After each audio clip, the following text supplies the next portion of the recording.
বাড়িতে আগুন দেওয়া হচ্ছে কেন? বিজেপি তোমাদের জবাব চাই, জবাব দাও, জবাব চাই, জবাব দাও। জবাব তোমার দিতেই হবে, দিতেই হবে, দিতেই হবে। জবাব তোমার দিতেই হবে, দিতেই হবে, দিতেই হবে।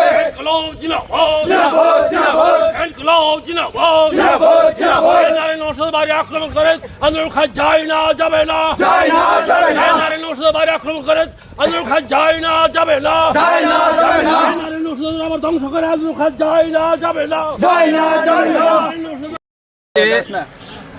ধলাই জেলার মধ্যে সবচেয়ে সন্ত্রাস কবলিত এলাকা সালেমা ব্লক সদর সহ আশপাশ এলাকা। সালেমা ব্লক সদরে সিপিআইএমের পার্টি অফিস বহুবার আক্রান্ত, সামগ্রী লুট হয়েছে, অগ্নিসংযোগ হয়েছে। সালেমা ব্লক সদরে সিপিআইএমের বহু নেতাকর্মী বারবার রক্তাক্ত আহত হয়েছে 2018 সালের পর থেকে। এটা বলা যায় বিজেপি দুর্বৃত্তরা, বিজেপি নেতৃত্ব এবং জনপ্রতিনিধিদের সিদ্ধান্ত অনুযায়ী সিপিআইএম করা যাবে না, লাল ঝান্ডা ধরা যাবে না, সিপিআইএমের সঙ্গে কোনো সম্পর্ক রক্ষা করা যাবে না, এই হুলিয়া জারি করেছে। প্রচণ্ড ভয় ভীতি উপেক্ষা করেই লাল ঝান্ডার সৈনিকরা স্থানীয় দাবিতে, জনগণের দাবিতে, রাজ্যের দাবিতে, বিভিন্ন স্বার্থ সংশ্লিষ্ট দাবিতে কেন্দ্রীয় সরকার এবং রাজ্য সরকারের জনবিরোধী নীতির প্রতিবাদে ধারাবাহিকভাবে আন্দোলন কর্মসূচি জারি রাখছে। এর ফলে শাসক গোষ্ঠী জনবিচ্ছিন্ন হচ্ছেন, তাদেরকে মানুষ প্রতারক, বিশ্বাসঘাতক হিসাবে চিহ্নিত করেছেন। ভোটের আগে যে প্রতিশ্রুতি দিয়েছিল একটা প্রতিশ্রুতি কার্যকরী করে না। তাই মানুষ এই দলের প্রতি ক্ষুব্ধ, মানুষের পুঞ্জীভূত ক্ষোভের বহিঃপ্রকাশ বিভিন্নভাবে করতে শুরু করেছে। এই জনবিচ্ছিন্ন বিজেপি দল হতাশা থেকে আরও সন্ত্রাসকে বাড়াবার জন্য ভূমিকা নিচ্ছে, কিন্তু তারা বুঝতে পারছে না তাদের পায়ের তলার মাটি সরে যাচ্ছে। মানুষ তাদেরকে পছন্দ করে না। তাদের মিছিল, মিটিং, কর্মসূচিতে যারা যাচ্ছে তারাও বিজেপিকে ভোট দেবে না, বিজেপির প্রতি তাদের সমর্থন নেই। গত 16 জানুয়ারি এই সালেমা অঞ্চল কমিটির অন্যতম নেতা, সিপিআইএমের সদস্য এবং তপশিলি জাতি সমন্বয় সমিতির অঞ্চল সম্পাদক নারায়ণ নমসুটের বাড়িতে অগ্নিসংযোগ করে তার অটো ভাঙচুর করে, আবার তার ঠিক 15-16 দিন পর 31শে জানুয়ারি আবার তার বাড়িতে আক্রমণ হয়। গতকাল 1 মার্চ তার বাড়িতে গভীর রাতে রাত্র 2টায় তার ঘরে অগ্নিসংযোগ করে ঘরের পাশেই খড়ের পালাতে আগুন দেয় এবং সে অত্যন্ত অর্থনৈতিক সংকটে নিমজ্জিত।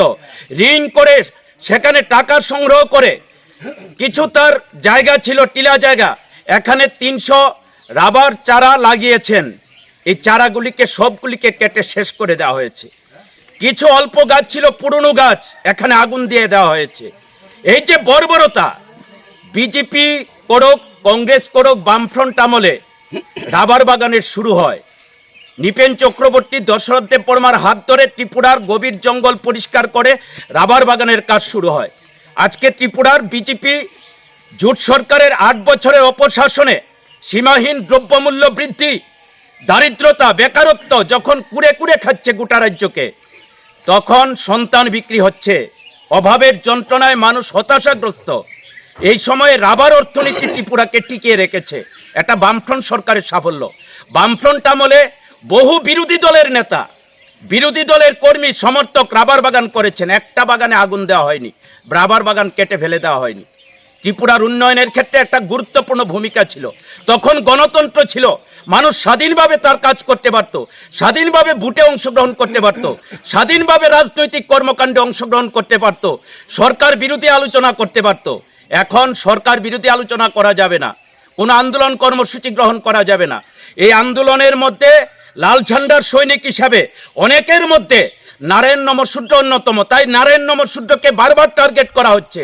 নারায়ণ নমসূদ্রের মতো যারা আছে, কিছুদিন আগে এই এলাকার অক্ষয় নমসূদ্র, তার বাড়িতে হামলা হয়, আক্রমণ হয়। এই যে বর্বরতা, গণতন্ত্রকে টিপে খুন করা, স্বৈরাচারী কার্যকলাপ, অগণতান্ত্রিক কার্যকলাপ, এটা মেনে নেওয়া যায় না। তাই আজকে আমরা এখানে বিক্ষোভ মিছিল করেছি। মানুষ এর বিরুদ্ধে প্রতিবাদ জানাচ্ছেন। বিভিন্ন অংশের মানুষ, নবীন প্রবীণ, তারাও বলছেন, আমরা যখন নারায়ণ নমসূদ্রের বাড়িতে মিলিত হয়েছি, আমাদের জীবনে 80 বছর 90 বছরের বয়স্ক প্রবীণ লোক বলছেন, আমাদের জীবনে এমন ঘটনা কখনো দেখিনি। 78 সালে আগে কংগ্রেস সরকার ছিল, 78-এর পরে বামফ্রন্ট এসেছে, এমন কর্মকাণ্ড, এমন স্বৈরাচারী কার্যকলাপ কোনোদিন দেখিনি। এটা কি শুরু হয়েছে? আমাদের বলছে আপনারা প্রতিবাদ করুন, এর একটা শেষ হওয়া উচিত। আমরা তাই জনগণের কাছে বিনম্র আবেদন করব, এই গণতন্ত্র হত্যাকারী, দুর্নীতিতে নিমজ্জিত সরকার, স্বৈরাচারী মস্তান রাজের বিরুদ্ধে সোচ্চার হন এবং শান্তিকামী গণতন্ত্র প্রিয় মানুষ ত্রিপুরাকে ধ্বংসের হাত থেকে রক্ষা করবার জন্য এগিয়ে আসুন। আজকে আমরা বিক্ষোভ মিছিল করে এখানে পথ অবরোধে মিলিত হয়েছি, তাতে কিছু মানুষের সমস্যা হবে। আমি বিনম্রভাবে আবেদন করব, আমাদের এছাড়া কোনো পথ নেই, আন্দোলন আমাদের চালিয়ে যেতে হবে। ব্যাপক সংখ্যক মানুষের সমর্থন আমাদের পাশে আছে, মানুষ চাইছে আন্দোলন গড়ে উঠুক।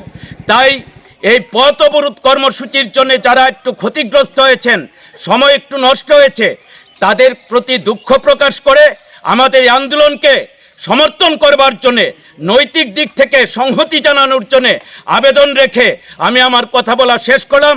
ইনকিলাব জিন্দাবাদ, সিপিআইএম জিন্দাবাদ।